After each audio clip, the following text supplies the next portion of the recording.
কথা বলবো চুল পড়ার কারণ, প্রতিকার এবং সর্বাধুনিক চিকিৎসা হেয়ার পিআরপি।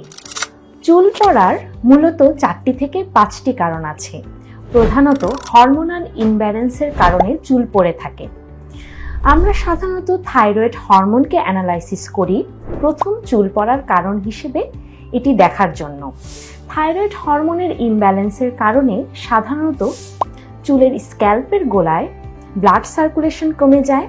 হরমোনাল ইমব্যালেন্সের কারণে অনেক ক্ষেত্রে অটোইমিউন প্রবলেম শুরু হয়।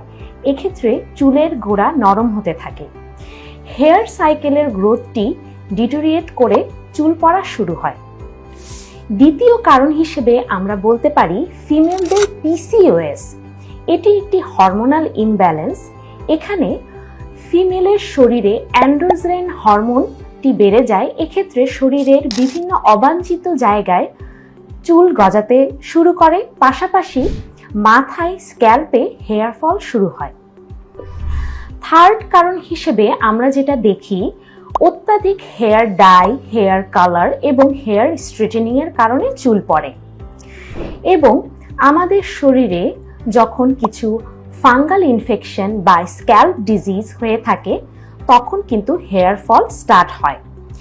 এবং সবচেয়ে অন্যতম একটি কারণ যেটি হচ্ছে এইজিং প্রসেস, এটির ক্ষেত্রে কিন্তু হেয়ার ফল হয়ে থাকে।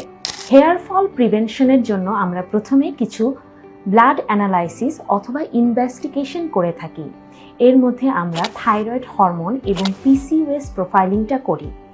পিসিওএস এর প্রোফাইলিং এর মাধ্যমে এবং থাইরয়েড ইমব্যালেন্সের কারণে যদি কারো হেয়ার ফল থাকে সেক্ষেত্রে আমরা হরমোনাল সাপ্লিমেন্ট প্রেসক্রাইব করে থাকি। পাশাপাশি কোনো পেশেন্টের কোনো যদি নিউট্রিশনাল ইমব্যালেন্স থাকে like vitamin D deficiency, zinc, iron profiling করে সেই ডেফিসিয়েন্সিগুলো সাপ্লিমেন্টসের মাধ্যমে কারেক্ট করে থাকি।